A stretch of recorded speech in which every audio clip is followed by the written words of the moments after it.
أما بعد فأعوذ بالله من الشيطان الرجيم. بسم الله الرحمن الرحيم. إن الذين آمنوا وعملوا الصالحات أولئك هم خير البرية. آمنت بالله صدق الله العظيم. وقال الله تبارك وتعالى في شان حبيبه إن الله وملائكته يصلون على النبي يا أيها الذين آمنوا صلوا عليه وسلموا تسليما. الصلاة والسلام عليك يا سيدي يا رسول الله. الصلاة والسلام عليك يا سيدي يا حبيب الله. حضرت محترم، آج ہم سب اس جامعہ کے اندر ملک حاجی غلام عباس کے ایصال ثواب کی خاطر جمع ہوئے. دعا ہے کہ اللہ تبارک و تعالی مرحوم و مغفور کی مغفرت فرمائے، قبر کے عذاب سے بچے، اس کی قبر کو تا حد نگاہ وسیع فرمائے اور جنت میں اعلیٰ سے اعلیٰ مقام عطا فرمائے. کل بروز قیامت ہمارے آقا و مولا تاجدار کائنات صلی اللہ علیہ وسلم کی شفاعت اللہ رب العزت ان کے حق میں قبول و منظور فرمائے. حضرت محترم، آج کی اس مجلس کی خاطر میں نے سورہ بجنہ کی آیت نمبر 7 تلاوت کی، جس میں اللہ رب العزت ارشاد فرماتا ہے ان الذین آمنوا وعملوا الصالحات اولئک هم خیر البریہ. یہاں اللہ تبارک و تعالی انسان کو ساری مخلوقات سے بلند و برتر ہونے کا قاعدہ اور کلیہ بتا رہا ہے. اللہ رب العزت ہمیں یہ راستہ دے رہا ہے کہ اے انسان، اگر تو چاہتا ہے کہ میں اللہ تیرے سر پر خیر البریہ کا تاج سجا دوں، یعنی ہر مخلوق سے تجھے بلند بنا دوں. یہاں اللہ نے ساری مخلوقات سے بلند ہونے کا راستہ دیا، جس کی طرف علامہ اقبال نے اشارہ کیا تھا کہ فرشتوں سے بہتر ہے انسان بننا، مگر اس میں لگتی ہے محنت زیادہ. یعنی اللہ رب العزت انسان کو ساری مخلوقات سے بلند ہونے کا طریقہ اور راستہ بتا رہا ہے. اللہ فرماتا ہے اے انسان، اگر تو چاہتا ہے کہ میں اللہ تیرے سر پر خیر البریہ کا تاج پہنا دوں، تجھے تمام مخلوقات سے اعلیٰ و عرفہ بنا دوں، اچھا بنا دوں، تو اے انسان، یہاں سورہ بجنہ کے اندر میں تمہیں 2 راستے دیتا ہوں. ان 2 راستوں پر تو اپنی زندگی گزار، تو چل، میں اللہ تجھے خیر البریہ کا تاج پہنا دوں گا. باری تعالیٰ وہ راستے کون سے ہیں؟ اللہ فرماتا ہے ان الذین آمنوا. پہلا راستہ وہ ہے، یہ ہے، اللہ فرماتا ہے اے انسان، اے بندے، تو ایمان والا ہو جا، تو مومن بن جا. باری تعالیٰ دوسرا راستہ اللہ فرماتا ہے وَعَامِلُوا الصَّالِحَاتِ. دوسرا راستہ یہ ہے کہ تو عمل صالح کر، نیک عمل کر. ایمان اور نیک عمل کی دولت سے تو مالا مال ہو جا. ایمان اور نیک عمل کے راستے پر تو چل، میں اللہ تجھے ساری مخلوقات سے افضل و اعلیٰ بنا دوں گا، ساری مخلوقات سے بہتر بنا دوں گا. عزیز ساتھیو، اب ذہنوں میں سوال آتا ہے کہ ایمان کیا ہے اور عمل صالح ہیں کیا؟ آج کی اس مختصر سی مجلس کے اندر ایمان اور عمل صالح جاننے کی کوشش کرتے ہیں. حاضر محترم، کسی بھی شے کو اگر جاننا ہو تو قرآن اور حدیث کو کھنگالتے ہیں، قرآن پڑھتے ہیں، احادیث مبارکہ کا مطالعہ کرتے ہیں. وہاں اللہ اور اس کے رسول صلی اللہ علیہ وسلم نے ہمیں ان چیزوں کے بارے میں بتایا ہے. سورہ توبہ پڑھیں، ایمان کی وہاں اللہ نے تعریف بیان کی. فرمایا کہ قُلْ إِنْ كَانَ آبَاؤُكُمْ وَأَبْنَاؤُكُمْ وَإِخْوَانُكُمْ وَأَزْوَاجُكُمْ وَعَشِيرَتُكُمْ وَأَمْوَالٌ اقْتَرَفْتُمُوهَا وَتِجَارَةٌ تَخْشَوْنَ كَسَادَهَا وَمَسَاكِنُ تَرْضَوْنَهَا احب الیکم من اللہ ورسولہ وجہاد فی سبیلہ۔ حضرت محترم اللہ فرماتا ہے اپنے حبیب کی زبانی لوگوں کو، بندوں کو، اے حبیب آپ انہیں بتا دیں، ان کان آباؤکم، اگر تم اپنے ماں باپ سے، والدین سے، وابناؤکم، اپنے بیٹے اور بیٹیوں سے، واخوانکم، اور اپنی بہنوں اور بھائیوں سے، وازواجکم، اور اپنی بیویوں سے، وعشیرتکم، اور اپنے تمام رشتہ داروں سے بڑھ کر، اور اپنے مال تجارت، تخشون کسادہ و مساکن، اور اپنے مسکن، کوٹھیاں، گھر، ان سے اللہ اور اس کی رسول سے زیادہ محبت کرتے ہو، ان چیزوں سے، تو اللہ فرماتا ہے فَتَرَبَّصُوا حَتَّى يَأْتِيَ اللَّهُ بِأَمْرِهِ، پھر اللہ کے عذاب کا تم انتظار کرو۔ گویا اللہ رب العزت ہمیں یہ سمجھا رہا ہے کہ یہ جتنے رشتے میں نے گنوائے ہیں، ان سے اور مال تجارت سے، اپنے اموال سے، جائیداد سے، بینک بیلنس اور دولت سے، اور اپنے کوٹھیوں سے، گھروں سے بڑھ کر اللہ اور اس کے رسول سے محبت کرو، اور جہاد فی سبیل سے محبت کرو۔ اگر آپ نے اس کے برعکس اپنے رشتہ داروں سے، اولاد سے، ان چیزوں سے محبت کی، تو اللہ فرماتا ہے پھر میرے عذاب کا تم انتظار کرو، پھر قریب ہے کہ میں اللہ تمہیں عذاب میں مبتلا کر دوں۔ گویا ایمان کی کسوتی، ایمان کا مقدار، ایمان کا مرکز و محور اللہ رب العزت نے یہاں اپنی اور اپنے رسول کی محبت کو قرار دیا۔ ایک اور قرآن پاک کا مقام پڑھیں، اللہ وہاں فرماتا ہے النبی اولیٰ بالمؤمنین من انفسہم، کہ لوگوں یہ جو نبی ہے نا تاجدار کائنات صلی اللہ علیہ وسلم، یہ ایمان والوں کے زیادہ قریب ہے، ایمان والوں کی جانوں سے، ان کے نفس سے بھی زیادہ قریب ہے۔ گویا اللہ تبارک و تعالی اگر ہم اس آیہ مبارکہ پر غور کریں، تدبر و تفکر کریں، سوچ سمجھ کر پڑھیں، اس کی گہرائی تک جائیں، تو اللہ ہمیں یہ بتا رہا ہے کہ ایمان جس دل میں ہوگا محبت مصطفیٰ اسی دل میں ہوگا، یا جس دل میں محبت مصطفیٰ ہوگی وہ دل ایمان والا ہوگا۔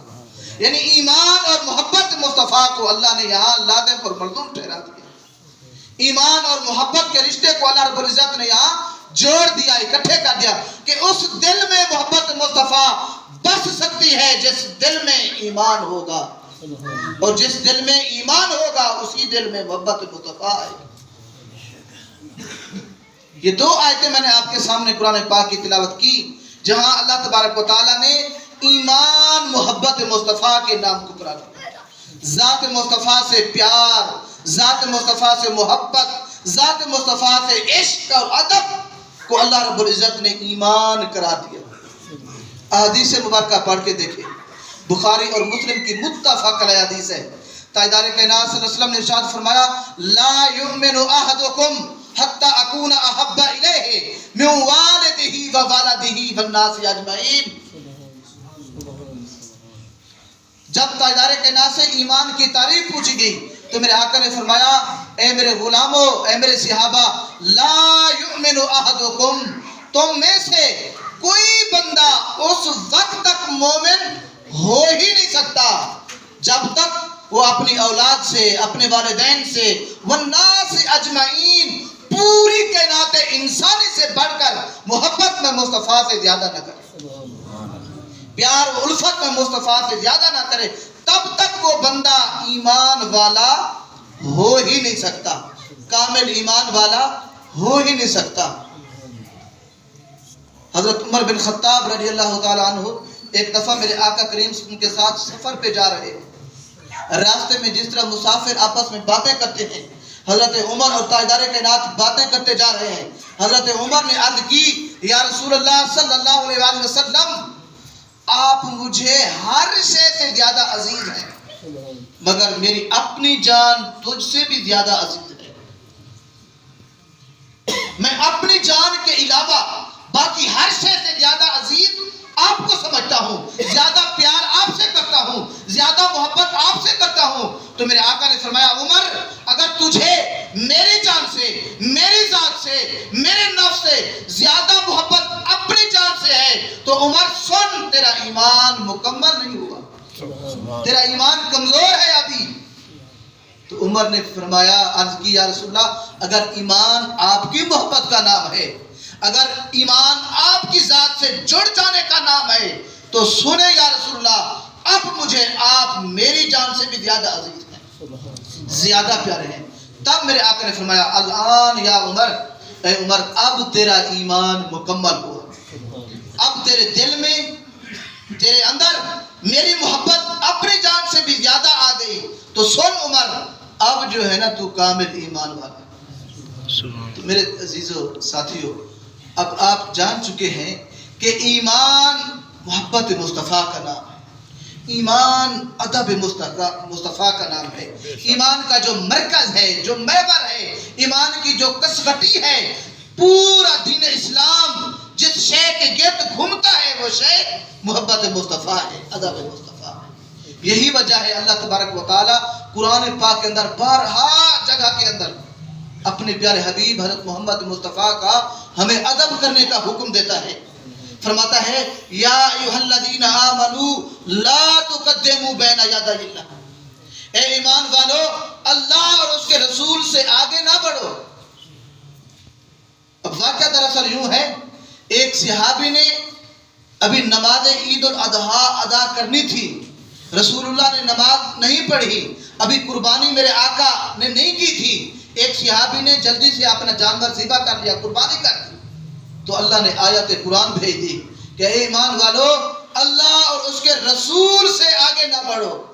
اب قربانی اللہ نے تو نہیں کرنی تھی، بکرے ذبح اللہ نے تو نہیں کرنے تھے، چھترے ذبح اللہ نے تو نہیں کرنے تھے، رسول اللہ نے کرنے تھے۔ تو وہ صحابی رسول اللہ سے اپنا یہ فعل، اپنا یہ عمل پہلے کر بیٹھا، تو اللہ نے حکم دیا یہ مصطفیٰ سے آگے نہیں بڑھنا بلکہ مجھ خدا سے آگے بڑھنا ہے، لہذا ایمان والو کچھ خیال کرا کرو، رسول اور اس کے خدا سے آگے نہ بڑھا کرو۔ اگلی آیت مبارکہ میں فرمایا یا ایھا الذین آمنوا لا ترفعوا اصواتکم فوق صوت النبی، کہ ایمان والو اپنی آوازوں کو رسول اللہ کی آواز سے بھی اونچا نہ کیا کرو، رسول اللہ کی آواز سے بلند نہ کیا کرو۔ یعنی یہ ادب مصطفیٰ اللہ قرآن پاک میں ہمیں سکھا رہا ہے۔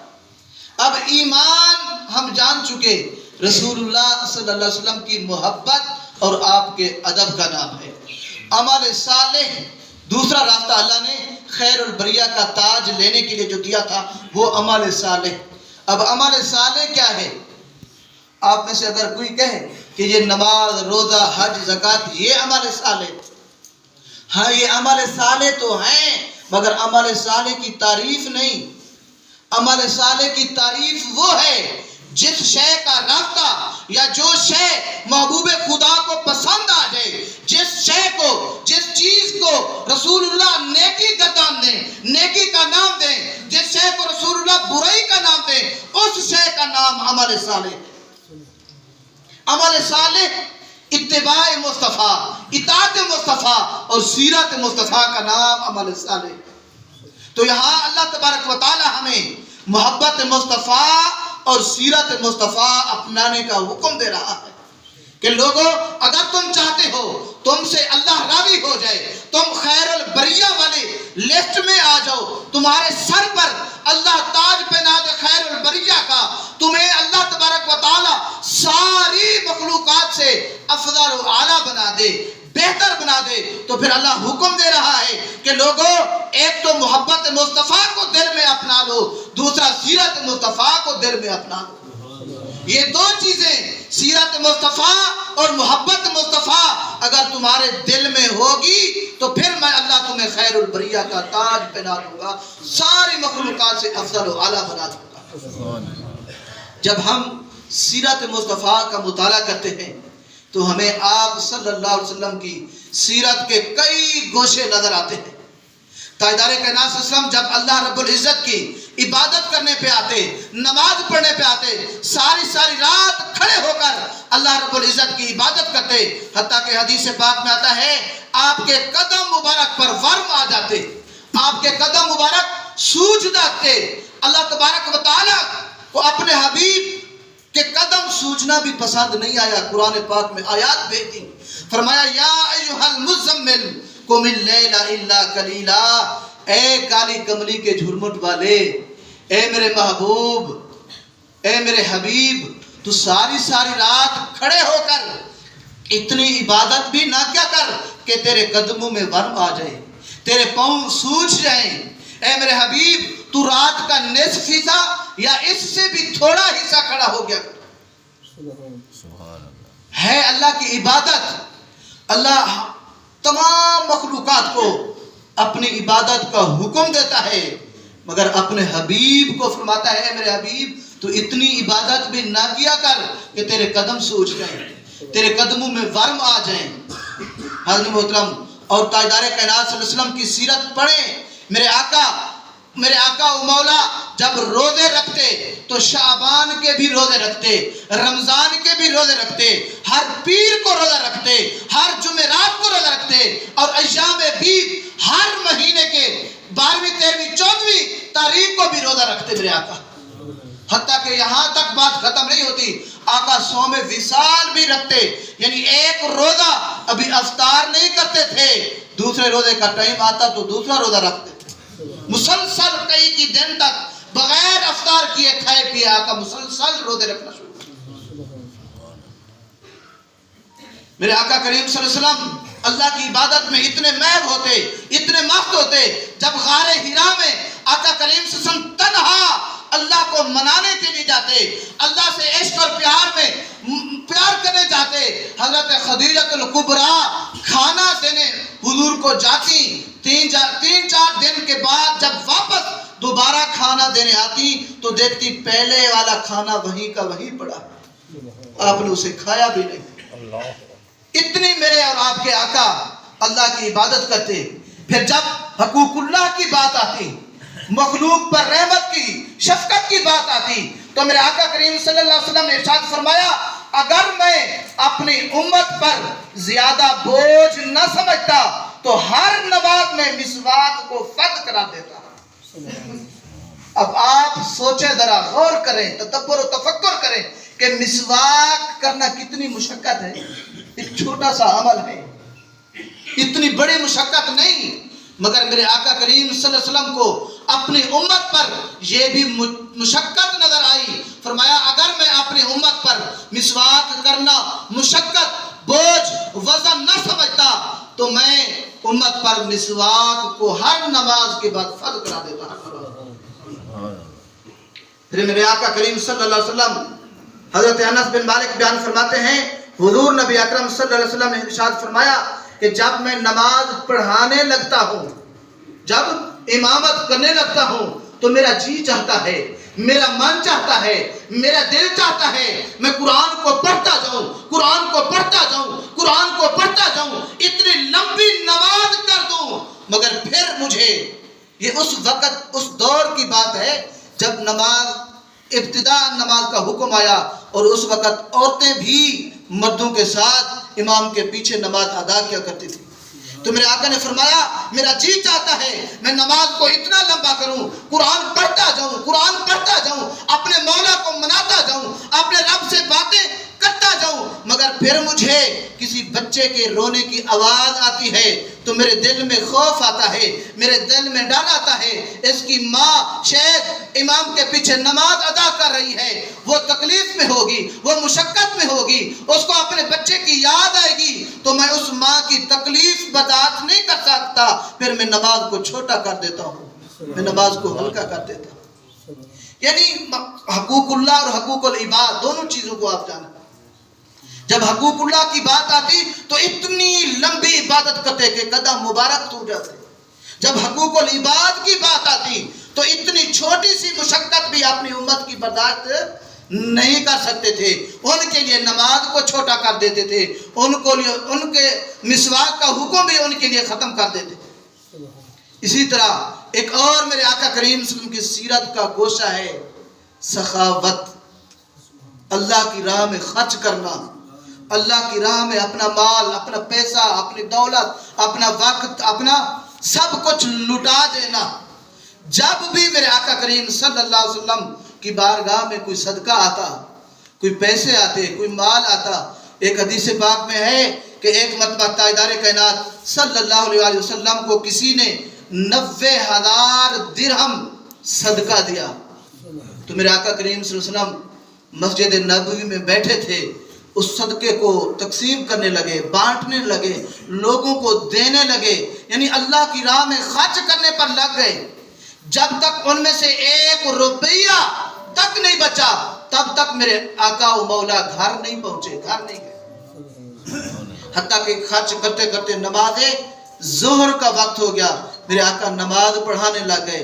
ایک سوالی، ایک مغتا، ایک سائل بعد میں آیا. میرے آقا کے پاس جب مال ختم ہو گیا